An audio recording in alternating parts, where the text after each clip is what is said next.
Hello, welcome to the Turret of Pleasure here in the Enchanted Kingdom of Hermione. I am the Lord Chamberlain of the Enchanted Kingdom, Zipgun. I'm your host and pontificator, enjoying a real Mexican beer. I've been discovering that many of the beers that we enjoy in the Enchanted Kingdom are not as they are labeled anymore, so trying to find Japanese beers or Dutch beers is getting difficult because even though they say they are not. So, we are indulging in the purity of the Mexican beer, and we are indulging in the joy of yet another ridiculous, stupidly expensive, possibly unnecessary, mega giant box set. For this, I have to blame the gremlins on Facebook. The bastards know me better than I thought. And there I was, innocently scrolling away, when suggested for you. Oh, what's this? A pitchfork. A pitchfork review of the Who's Sellout Super Deluxe Edition 5 CDs box set. And I'm like, what? Who Sellout Super Deluxe Edition box set are we speaking of here? And as it turns out, the fucking thing came out, 2 years ago, I think. And I don't know how I don't catch these things, because I do have my net in the water, if you will. But at any rate, there was indeed what will now, I'm sure, be the last word on what is, for me, my very favorite Who album. So there was nothing for it. I had to cough up what was a lot like $200 when it was all said and done. 5 CDs, a book, stuff. Oh yeah. And it's really one of those box sets that was just cheap enough that I went into the change account. I've got an account where I throw all my nickels and dimes and quarters and stuff. And I let it build up until I got money I could do something silly with. Like buy a Who box set. Now this record and I go back to the very, very beginning. Because when I was 9, my best friend at the time was a guy named Gary Lebrecht, and we listened to music on the radio when we had records. I had quite a lot of records for a kid my age. And I'd save up my allowance and buy records. We had a Cunningham drugstore, and they had a delete bin of singles. They would sell all the off-the-charts singles for $0.25. And I just happened to get $0.25 for an allowance in those days. And I bought some really great singles, like Crossroads by Cream, or Ride My Seesaw by the Moody Blues, or You Wouldn't Listen to Me by the what the heck were they? The Ides of March. You Wouldn't Listen to Me. And I found Pinball Wizard there with Dogs Part 2 on the B-side, and I found I'm Free there with We're Not Gonna Take It on the B-side. Neither of which were really big hits in Canada. They were hits, but not big. So once they sort of fell off the charts, wherever the records ended up, they just would sell them off to people like Cunningham's. Because records were $1 in those days for a single. So I had to save up for a whole month to buy the Hey Jude. But by God, you know I did. But when I got into the Who, they were a pop band. And they were on the radio, and my generation was on the radio. And then later, Happy Jack was on the radio. Happy Jack, great fun song. But when you think of the Who nowadays, most people, you don't think of Happy Jack. But in those days, we had no frame of reference. And my friend Gary, his older brother Larry, who was about 5 years older, Larry was, of course, everybody had one of these. He was the hip older brother. And he was cool, and he had a bedroom in the basement. He had LPs and a really good record player. And in fact, he was buying a stereo, which was really 1967, 68. And So one fine day, Larry, we were sitting in their living room playing records, and Larry's like, I'm going to go to Vancouver and see a concert. And I guess he was 16 maybe at the time. We were like, really? Who's playing in Vancouver? I guess I'm going to go see The Who. And we were like, The Who? You mean like Happy Jack? Yeah. You're going to go see them? Why?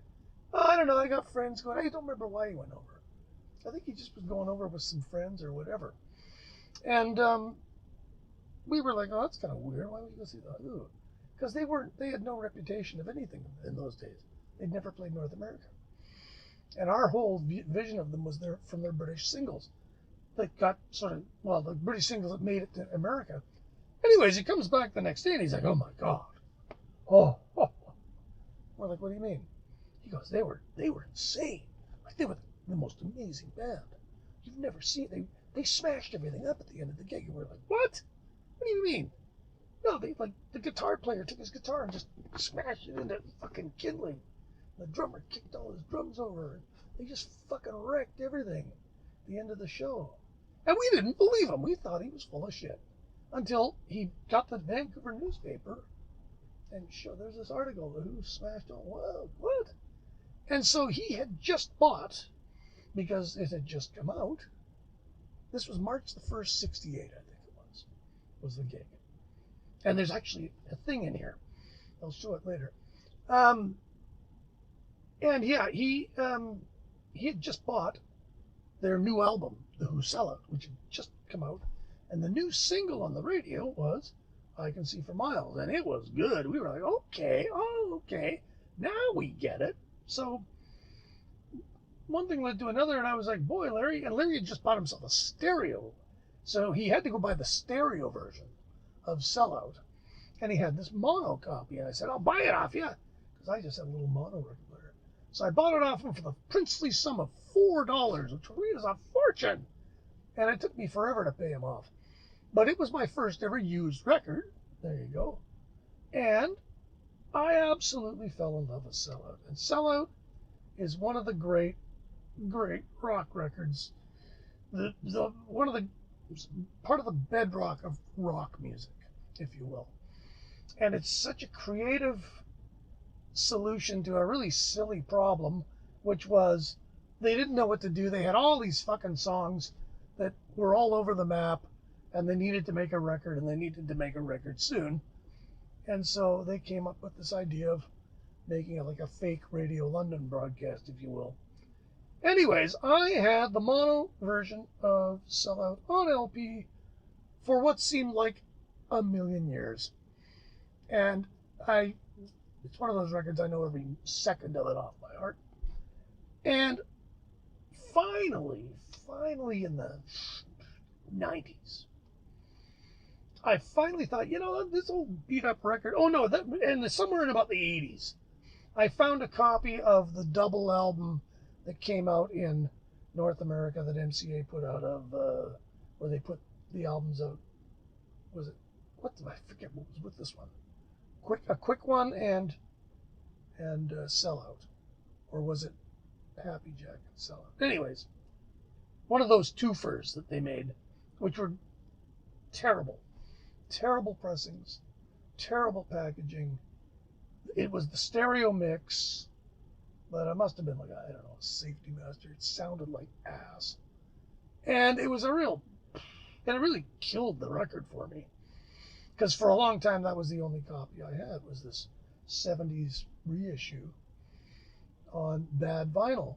And so finally, I forget where, but I got listening to it again, and I realized how much I loved it. So I went, okay, and I bit the bullet. By God, I went out, and I said, I'm going to get the new fantastic version on digital excellent sound. What year is this? This is 95. So 95, I went out and I bought this. I probably paid at least $15 for this. And this is the album in the stereo. Then it also has Glittering Girl, Melancholia, Someone's Coming, which is a Entwistle song, Jaguar, which was the Jaguar ad, Early Morning, Cold Taxi, which is Daltrey's song, Hall of the Mountain Grill, which was an instrumental he did live a lot, Girl's Eyes, which is Keith Moon's B-side, There's an interesting version of Marianne with the Shaky Hands, and there is Glow Girl is on this. Pretty good, solid CD, if I do say so. It's got a great label, good informative booklet, I think, if I remember right. Yeah, it's a good. If this falls into your lap, you can probably suffice with this. Anyways, I had that for a while, and then of course the bastards start realizing, okay, time to squeeze the bugger. So then in 2009, this comes out, the Deluxe edition. And the Deluxe edition has, how can I not buy it? It has disc 1 is the original stereo album. Interestingly, that's disc 1. And then bonus tracks. Most of what's on that other one, Coke ads, Jaguar ads. There's a really fast version of Summertime Blues. There's a great piece called Sodding About where they're just wailing, just fucking giving her. Things going to go top. There's a Top Gear ad, some alternates of Rail. Disc 2 is the original mono album, which I'm going to tell you, this is a really different mix. It just explodes in your face. With Marianne with the Shaky Hands, US single mono mix, Somebody's Coming, US single mono mix, Relax early demo, Jaguar original mono mix, Glittering Girl unreleased stereo version, Roto Sound Strings ad, early mono mix of I Can See for Miles. A lot of stuff you kind of needed, I don't know, maybe. Anyway, this wasn't cheap. This was a lot like $30, if I remember right.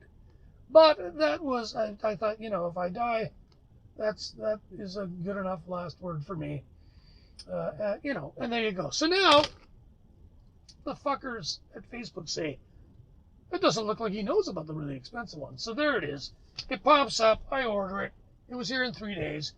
And it's this. And it's big. It's heavy. You don't want to drop this on your foot. And it has 5 CDs. And it's, well, okay. Let's just start with the silly stuff. Nice big box. I kept the cellophane on it because I tend to do that now because I want to keep the hype sticker.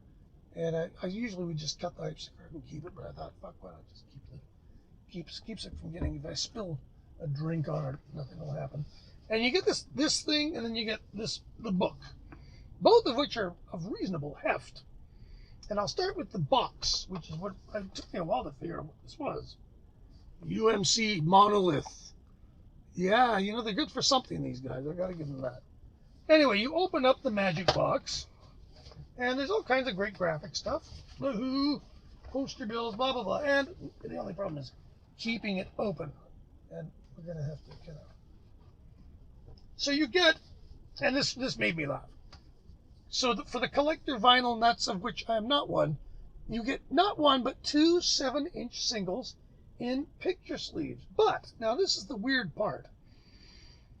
There's no way you're going to... The UMC Monolith one, there you go. These, I think, are made in the Czech Republic. And they are donuts. They're big donut ones. Now, this is meant to look like an American Decca single in it.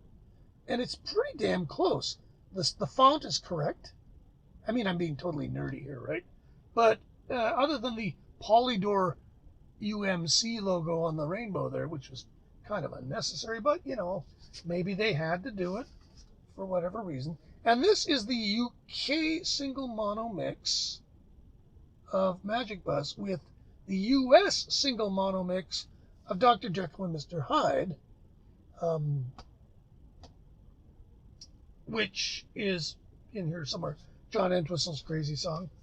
And then this one is I Can See for Miles. Now, I don't know, now that I think of it, I don't know if these are actually dead copies of anything, because this is early mono mix, I Can See for Miles, and then Someone's Coming UK single mono mix. And so I'm wondering if these combinations were actually done. This is meant to look like an original track record, except that the finish is different. Track records were very, well, maybe that's about right. At any rate, kind of cool. A sop to the vinyl nuts, And, will I put these in my jukebox? Nope. But, they'll probably live in this box. I will probably play them someday once I get in the mood to get busy with stuff. Now, there is a lot of junk in here. Now, how do I go through this efficiently? You don't. That's just it. There's a speakeasy card. Because, you know, and it appears to be signed by, it's Keith Moon's membership card. Oh, well, that's cute. Sundays at the Savile with, I'm not sure, the Vanilla Fudge. Who knew? And then there's the Who. And then there's Studio 6. I don't know what the fuck this is. Soul City. So this probably all falls into memorabilia. Now this is the one, I think, where this is the Who's official fan club, and they give you one of these sheets like they would send out to the fans, and then they talk about the tour. There you are, March the 1st, Vancouver. So for me, this is super cool. Now, nostalgia is evil, but I'm making an exception. You get a nice glossy of the Who, which I don't know how accurate that is to an original one. I don't know how much it matters. You get things like this, which part of me wants to frame it and put it up. Amen corner. There's a great moment in the records where they made a lot of ads for this, and what the fuck is this?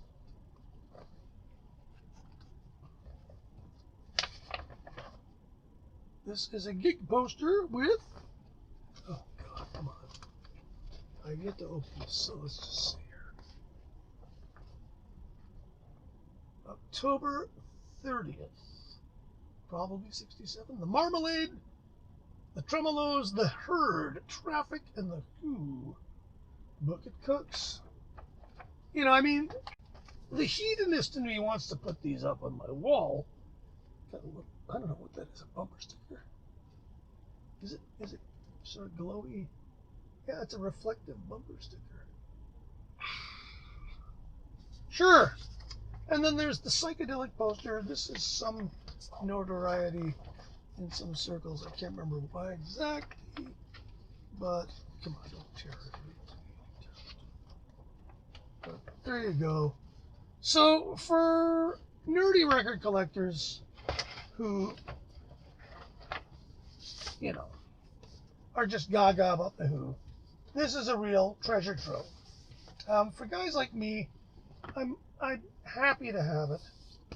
I don't mind paying. Oh, you get some spiders for the singles. That's pretty funny. If this was, you know, $50 less and didn't come with this, maybe I'd be happier. I don't know. But it's kind of neat. The thing is, it's all there for you to unpack at your leisure, and then when you're done with it, you simply fold it all together, and it takes its rightful place in the slipcase. It seems pretty easy to operate it without fucking it up. So there you go. You got your box full of goodies and your 7 inches that fulfills the ever so important vinyl quotient. And I don't know, I think there's a million iterations of this, by the way. I do think there was probably a multi-LP vinyl version somewhere, but I don't care about any of that shit. So then you get the book, and the book is excellent. And again, I'm sort of nitpicking here. Now, the thing I like is that the CDs are in individual sleeves, and each individual sleeve is rather artistically done with one of the 4 sellout photos, because the cover is a great part of this record as well. And on the back it basically gives a title to each CD. This one is titled The Original Mono Album. What do you get? You get the original mono album plus a whole pile of bonus tracks, which I think, now I didn't check this, I think they're all in mono, these bonus tracks, but I could be wrong. This is all explained in the book. Now, accessing relevant information is really hard. It's klutzy. It's not easy. There's no master list anywhere that tells you what everything is. So here there's the list, but that's just it. You get the song title and the time of it. Fair enough. Very rarely, the early something or other mixed. In this, you get the Sun Equipment promo spots. And this one made me chuckle because they did some Sun Equipment jingles, where I think they actually did the music for them too, and it's very basic sort of surfy rock music. And they sort of goof around on top of it. And then this voice comes in about Sun Equipment is used by top bands such as The Who, Buffalo Springfield, Jimi Hendrix, and Blues Magoos. I'm like, wow, the Blues Magoos were that popular? I had no idea. Number 2 is the original stereo record with, as we said, more bonus tracks. Now, and this is these two are pretty close to the Deluxe edition there. The book, I'll come to the book in a minute. And then you got 3. Now, 3 is the Who Studio Sessions. And there's a lot of kind of interesting stuff here. But they're mostly session recordings, which means that there's false starts, and there's a lot of the ads are in here. It's sort of for spelunkers, people that like to spelunk into the sessions. I got some of these in the car, and some of them are really great. A nut for this record wants to hear them all for sure. CD4 is what they call the Road to Tommy. And this is, I do believe these are the sort of final mixes of a whole group of interesting songs. Magic Bus, Call Me Lightning, Dr. Jekyll, Mr. Hyde, Dogs, the lost single Dogs, which I'd never had, and I've never really heard it before. And it's a curious song. That's gonna be in another video later. Little Billy did 2 songs for the Cancer Society that are actually pretty damn good. And so this is kind of neat. He's got a version of Melancholia.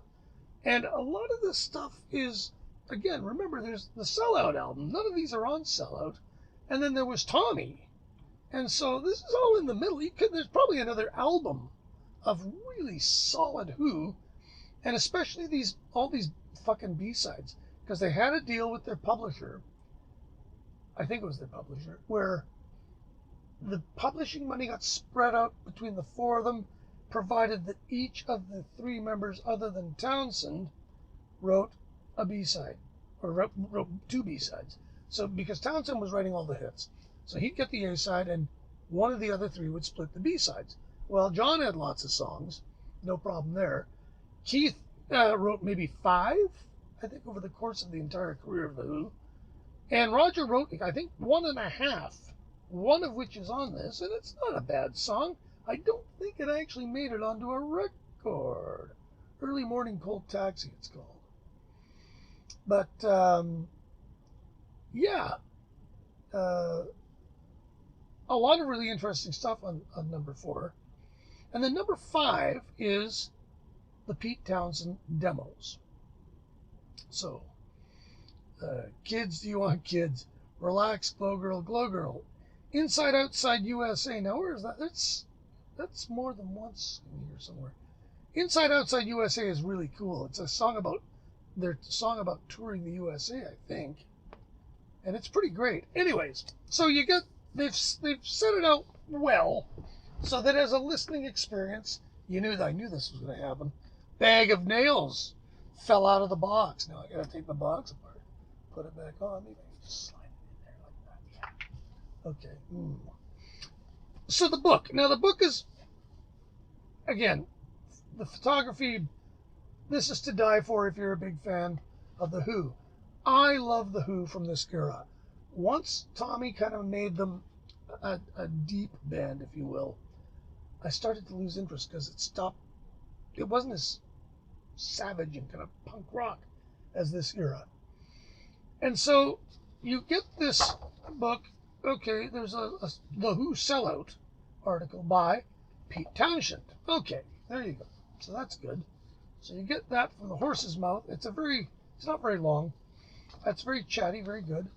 Then there's a thing about essentially pirate radio, and which is a sort of a related thing. It's a couple of pages. Then there's a thing called Turning Rail into Real by Chris Houston, who, if I remember right, is one of their sort of bio guys. And this is mostly about, this is a reminiscence by Chris Houston about recording them, I think. And then there's, Arnold Schwartzman, OBE, Things Go Better with Coke. Now this, what is this now? This is about the ads. Another reminiscence by somebody about doing a Coke ad. Something about the speakeasy, drink easy, pull easy. About the club scene in London. And some great photos, photo of Hendrix. Okay, then there's The Art of Selling Out, which is all about the cover, really. And also about the sort of concept. But what's this? The Australian back cover. Oh, because they had to change it for Australia because Clearasil. I'm not sure why. Instead of Medac, maybe there was something in Australia called Medac. And then finally, you get to page 29, and this is where I have to take issue. This probably should have started the CD, or the book, and there should have been a cover page when you open the book up. Like, first thing should be the listing of the stuff, 1, 2, 3, 4, 5, with as much information on it as you can put without making it too dense. You know, differentiating which version is which. They don't do that. Like, so, for instance, there's demo versions of songs, and then there's the final mix that was on the single version, but you got to kind of look in the book to figure out which one is which. And that, to me, is irritating. But at any rate, they do go into great detail about literally, like, they go into great detail. For instance, the original month, they start Radio London Monday, Tuesday, which is how it opens. And then they talk about Harmonious City in the Sky, which, as we all know, was written by Speedy Keen. And then there are the lyrics, fine. Then there's Wonderful Radio London, which is there, and then on and on. And so there's an explanation of each song.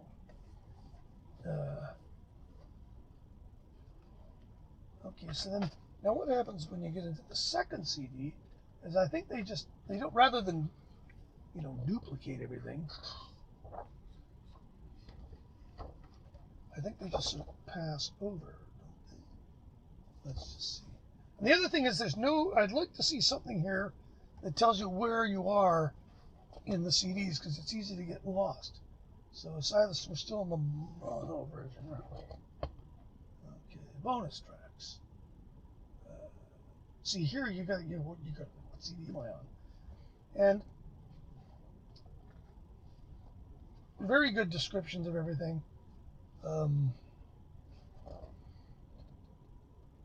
Then for the second one, which is the stereo album, what do? They just ignore, they don't do it again, they just put that list of stuff there. And then they deal with the bonus tracks, that's how they do it. Little klutzy, it saves in the early morning cold taxi. They've already explained that in the mono one, so. But it's a little confusing. And I'm grateful for all the information. Lots of great pictures. I mean, I'm really kind of nitpicking here, but it's not extra user friendly. How does it sound? Well,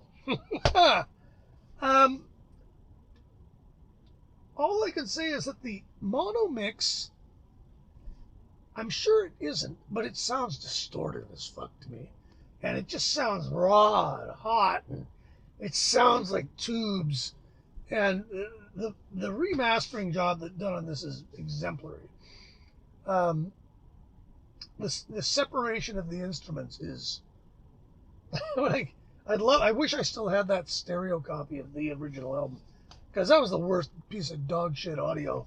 And I wish I had that to compare this to, because John Entwistle's bass is just amazing sounding on this. And some of the songs, like Dr. Jekyll and Mr. Hyde, is a really kind of horrible sounding thing.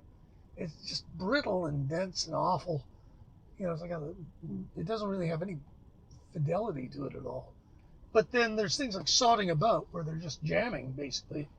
And I'll tell you what, I'm going to do some research, but I got a funny feeling that about this point in time, John was using high watt bass amps.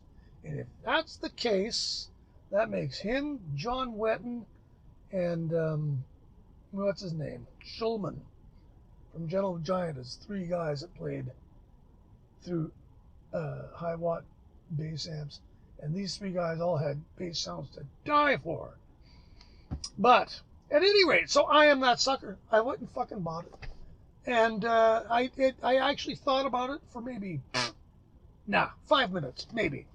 And I went and, of course, you know, well, I thought about it for a minute, and then I went and researched what it all was, because, of course, just finding out what it comes with is very difficult to ascertain on the internet, which is why I'm hopefully providing a service to all of you Who fans out there. It's like, oh, shit, really? It's got singles? I gotta buy it.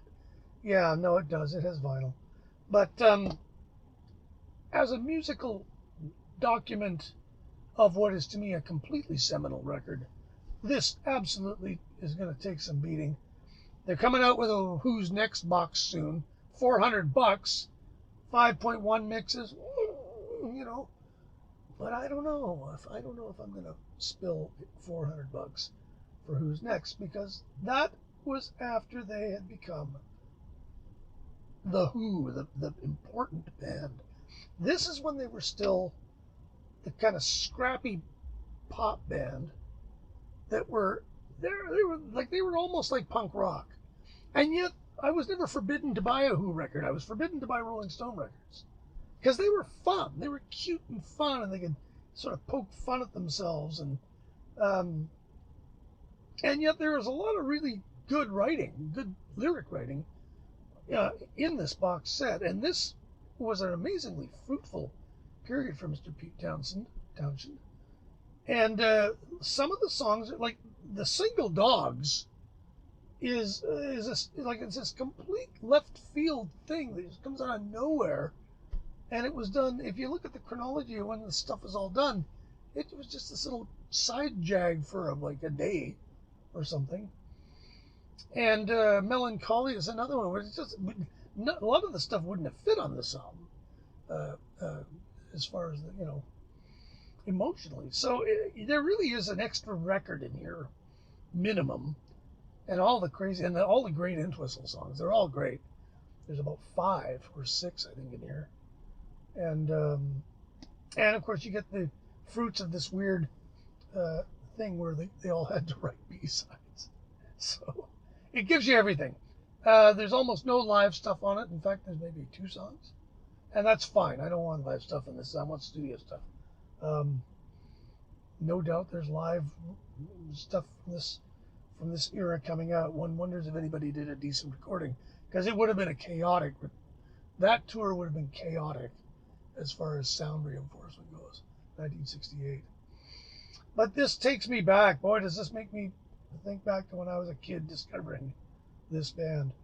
And I keep thinking, had I have heard any of these songs in 1968, what kind of an impression it would have made on me.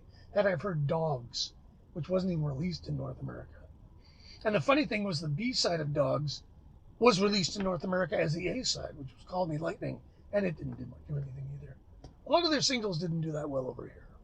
They were never a big band until well after Who's Next. So it's really great to approach them at this gigantic remove.